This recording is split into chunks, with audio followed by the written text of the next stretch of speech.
सो यार जी हाँ, आप सब वहाँ पे देख रहे हैं पौनी भोजपुरी। जी हाँ, आपका फिर से स्वागत है यार हमारे यहाँ पे कौन नया वीडियो में। यार आप लोग यहाँ पे देख सकते हो। यहाँ पे रात का एक वीडियो छोटा सा क्लिप है जो कि यहाँ पे देख सकते हो पावर स्टार पवन सिंह भैया जी हाँ, उसके टाइप यहाँ पे पूरा टीम आप सबको वहाँ पे देखने को मिल रहा होगा। मतलब आप सबको वहाँ पे बताएं।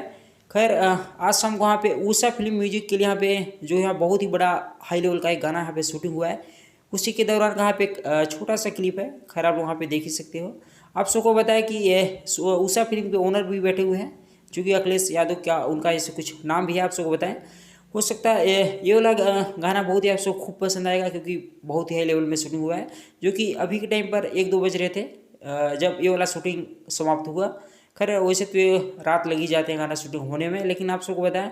देखो अभी बात करेगा पोस्टर का, आप सब लोग बहुत ही बेसब्री से इंतजार तो कर रहे हैं आप सब, लेकिन पोस्टर आने का भी चांस भी बहुत ही कम है क्योंकि अभी गाने पता नहीं क्यों नहीं आ रहे हैं, क्या हो गया, ऐसा कुछ भी लेकिन नहीं। अब तक तो गाने 2 या 1 गाने अब तक बिल्कुल भी आ जाना चाहिए क्योंकि मार्केट बहुत ही डाउन चल रहा है। खैर आप लोग समझ ही सकते हो कि जब तक अगर पावर स्टार का गाना ना आए तो किसी का है तो कोई मार्केट में कुछ मज़ा ही नहीं, आप लोग समझ सकते हो। खैर आप सभी से मिलूंगा मैं किसी नेक्स्ट में।